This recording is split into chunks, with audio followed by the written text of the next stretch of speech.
Hello. So today we are going to discuss the last phase of noun.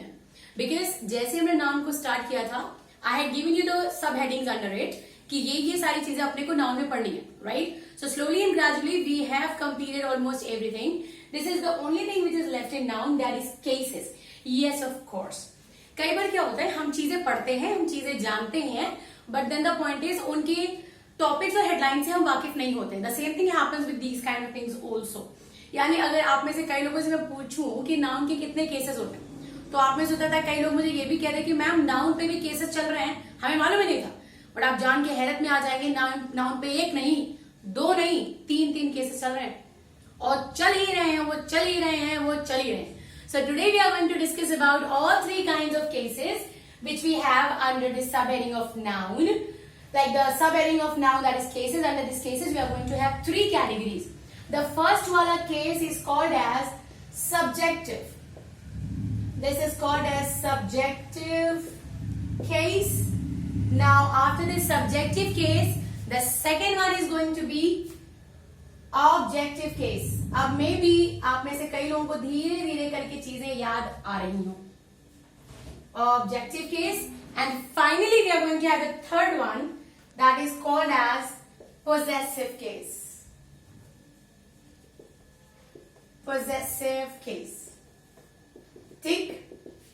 अभी जैसे हमेशा होता है इन रोमा मैम स्टाइल, मैं आपको हमेशा कहती हूं कि हम किसी भी चीज का अगर नाम रखते हैं, किसी भी चीज का नाम रखते हैं, तो इसका मतलब ये होता है कि उसकी कोई वैल्यू है, उसका कोई मतलब है, अदरवाइज उनका ये नामकरण नहीं होता.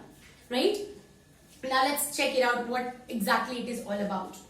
अगर हम बात कर रहे हैं सब्जेक्टिव के बारे में, तो सब्जेक्ट, इफ तो लग गया, सब्जेक्ट, ऑब्जेक्ट, पोजेसिव. सब्जेक्ट का मतलब होता है द वन, जैसे भी मान लीजिए मैं, आई. अभी ये जो कुछ भी, जो the Roma classes that I am starting, that I have started the Roma classes, तो अगर आपसे कभी कोई पूछता है यार द रोमा क्लासेस का सब्जेक्ट क्या है, तो आप बोलेंगे इंग्लिश है. सब्जेक्ट कौन है, तो आप बोलेंगे रोमा मैम है. यानी सब्जेक्ट का मतलब क्या होता है, जहां से बात को करना है शुरू, और ऐसा शख्स जो बात को करता है शुरू, और वो अपनी उस बात में या तो कुछ कर रहा होता है या उसके बारे में कुछ बताया जाता है. जैसे कि अगर मैं आपसे कह रही हूं रोमा मैम पढ़ाते हैं क्लास में, रोमा मैम क्लास में पढ़ाते हैं, तो सब्जेक्ट कौन है, आपके पूरे सेंटेंस का दारोमदार किसके ऊपर है, ऑफ कोर्स रोमा मैम पे है. तो आप क्या बोलेंगे, इस सेंटेंस का सब्जेक्ट कौन है, रोमा मैम. अच्छा रोमा मैम काम क्या कर रही है, पढ़ाने का कर रही है. अच्छा पढ़ाने का काम तो कर रही है, कि इसके बारे में भी कुछ बता रही है, कहाँ क्या कैसे, तो आप कहेंगे हाँ वो क्लास में पढ़ाने की बात कर रही थी. तो क्लास हमारा होने वाला है ऑब्जेक्ट. यानी कि सेंटेंस का दारोमदार जिस पर है, जिसने सेंटेंस की कर दी बोहनी या शुरुआत, और वो सेंटेंस में या तो काम कर रहा है या अपने बारे में कुछ बता रहा है, ऐसे व्यक्ति, ऐसे शख्स, ऐसे पर्सन को हम कहते हैं the subjective case. Okay, now listen how it is. अभी जैसे मैं यहां पे कह रही हूं आई टीच इंग्लिश, मैं अंग्रेजी पढ़ाती हूं. ठीक. तो अभी यहां पे अगर मैं आपसे बोलूंगी कौन, पूरा सेंटेंस किस पर डिपेंड कर रहा है, पढ़ाई पे तो डिपेंड नहीं कर रहा है, अंग्रेजी पे तो डिपेंड नहीं कर रहा, आखिर वो शख्स कौन है जो ये पूरे सेंटेंस को बाहर लेके चल रहा है, तो आप बोलेंगे आई. अभी आई क्या है, प्रोनाउन है, लेकिन है तो सब्जेक्ट ही. यानी अगर इसकी जगह पे अगर मुझे नाम लिखना है तो मैं लिख दूंगी रोमा, और जैसे मैंने रोमा लिखा तो अब यहां पे हो जाना है टीचर्स. भाई क्यों हो जाना है teachers, why is it going to be teachers, because Roma is singular, और सिंगुलर में फॉलो करते हैं डू या डज में से डज को फॉलो करता है. ये सारी बातें जो मैं आपको बता रही हूं ये टेंसेस से रिलेटेड है, तो दिमाग में कोई टेंशन नहीं लेना, क्योंकि इसके बाद हमारे पास टेंसेस आने वाले हैं. जैसे हम वर्ब वाले टॉपिक पे पहुंचेंगे, every topic, believe me, every topic is damn important if you really want to understand English, जिसमें ये वाला है. अभी द ओनली केस जो तुमको समझना है वो ये है कि सेंटेंस में जो काम कर रहा है, कौन काम कर रहा है, रोमा मैम काम कर रही है, तो ये होने वाली है हमारी सब्जेक्ट. अभी वो काम क्या कर रही है, पढ़ाने का. अभी उनके काम के बाद जो कुछ भी आ रहा है उसे अंग्रेजी कहती है ऑब्जेक्टिव. यानी ये रहा अपना सब्जेक्ट और ये रहा अपना ऑब्जेक्ट. और इनके बीच की दूरी को तय करता है काम। इसको और तरीके से बताऊं मैं? ऑब्जेक्ट का मतलब क्या होता है? वस्तुएं। और वस्तुएं क्या है? वो हो भी सकती है और नहीं भी हो सकती। जैसे हम लोग कहते हैं ना कि लाइफ में ऑब्जेक्टिव नहीं होना चाहिए, सब्जेक्टिव होना चाहिए। सब्जेक्टिव करने का मतलब क्या होता है? That you are the leader. शुरुआत तो करो, बाकी मिलता क्या है that is optional. Objective subject, the one who bohni ups the sentence, the one who starts up a sentence is called as the subject of a sentence. ये कुछ भी हो जाए, जैसे the room is pink in color, तो subject कौन है? the room. My friend is an idiot. idiot में मैंने आपको याद है, मैंने आपको क्या बताया था? idiot को क्या बोलते हैं? तोसा।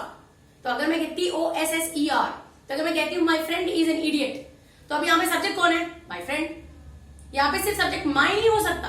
क्यों? क्योंकि मेरा क्या? मेरा दोस्त, तो वो लेके आएंगे, राइट? That is subjective. और ऑब्जेक्टिव भी आपकी समझ में आ चुका है।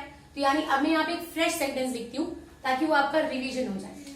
यहां पे मैं लिख रही हूं मम्मा शाउट्स ऑन मी। मम्मा मेरे पे चिल्लाती है, मम्मा शाउट्स ऑन मी। ओके, या फिर रोमा मैम शाउट्स ऑन मी। अब ये कह सकते हो, हालांकि मैंने किया नहीं, फिर भी let's see, now let's check it out. So mama shouts on me में अब यहां पे जरा बताओ सेंटेंस की बोहनी कौन कर रहा है? बिल्कुल सही, मम्मा। मम्मा कौन से काम में इन्वॉल्व है? शाउट। शाउट के बाद जो कुछ भी बचा, जो कुछ भी तेरे पास बचा, वो होने वाला है ऑब्जेक्ट। इसी तरह से एक और सॉल्व करें और क्लियर हो जाएगा। जैसे अगर मैं कह रही हूं ओके, द पीएम बोले तो पोस्ट मेरिडियन नहीं है, इस पीएम का मतलब है prime minister. So the PM delivers the speech. ठीक, अभी मैं तुमसे पूछ रही हूं यहां पे ऑब्जेक्ट कौन है? तो दिमाग लगाने का ही नहीं है, आपको बस देखना है कि लास्ट में क्या आ रहा है। यहां पे काम क्या हो रहा है? डिलीवर करने का। उसके बाद जो कुछ भी तुमको दिखाई दे रहा है पूरा का पूरा लो ऑब्जेक्ट। ऑब्जेक्ट पे कितने थोड़े थोड़े से वो होते हैं। ऑब्जेक्ट की अपनी एक कहानी क्या है छोटी सी, वो जब हम आगे पढ़ेंगे ना तब बताऊंगी। अभी के लिए यही जानना जरूरी है और यही मानो this is the mother knowledge.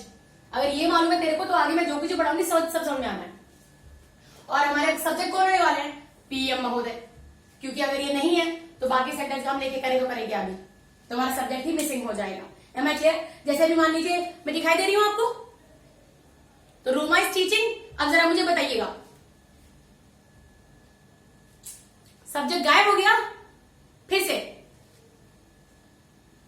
Subject गायब हो गया, तो अभी क्या है? अब तुमको सब्जेक्ट दिखाई दे रहा है और रोमा मैम पढ़ा रही है ऑनलाइन, तो Roma ma'am is the subject जो कि दिख रहा है, राइट? और पढ़ा रही है और कहां पढ़ा रही है? ऑनलाइन। क्या होने वाला है? ऑब्जेक्ट। आई होप तुम्हें समझ में आ चुका है। नहीं समझ में आया तो कमेंट बॉक्स में डाल सकते। इसके बाद आता है पोजेसिव, यानी सब्जेक्ट जो शुरुआत कर दे, ऑब्जेक्ट जो बेचारा लास्ट में दिखाई दे जाए, वही बेचारा ऑब्जेक्ट हो गया हमारा बेचारा, लेकिन कोई बात नहीं। अब हम आते हैं possessive.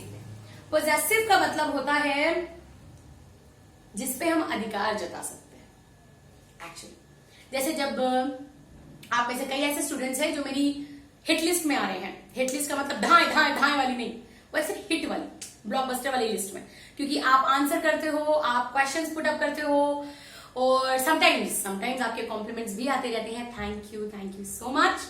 Thank you for liking me. Thank you for liking the way I teach. And I love you and like you all. Now, अब हम आते हैं पोजेसिव पे। पोजेसिव का मतलब अधिकार जताना। तो कुछ दिनों बाद क्या होगा, जब आप में से कुछ कोई गड़बड़ी करने लगेगा और वो भी ऐसी गड़बड़ी जो दर फालतू गड़बड़ी है, तो पता है रोमा मैम क्या करने वाली है? अपने अधिकारों का इस्तेमाल करने वाली है। इसको हिंदी में कहते हैं अधिकार और उर्दू में कहते हैं हक और इंग्लिश में कहते हैं पोजेशन, जो हो गया हमारा पोजेसिव केस। यहां पे हम उन चीजों की बात करते हैं जिनमें अधिकार क्लियर किया जाता है। अब जरूरी नहीं कि सिर्फ इंग्लिश में ही है, यकीन मानो ये कई जगह पे इस्तेमाल होता है, बट चूंकि अपने को मालूम नहीं तो हम लोग भी इतना ज्यादा ध्यान देते हैं नहीं। ठीक, अब सिंपल सी बात, जैसे कि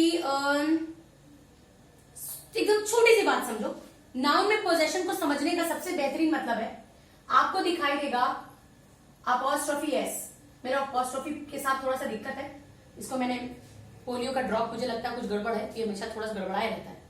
तो ये अपॉस्ट्रोफी एस वाला केस, जिधर भी तेरे को ये दिखाई दे जाए ना, ताबड़ तोड़, बिना टेंशन, पॉजेसिव केस है। इसके बारे में थोड़ी और बातचीत, क्योंकि ये डिजर्व करता है। Of course in my next video, keep watching, stay tuning and जताओ, जाके वापस आओ।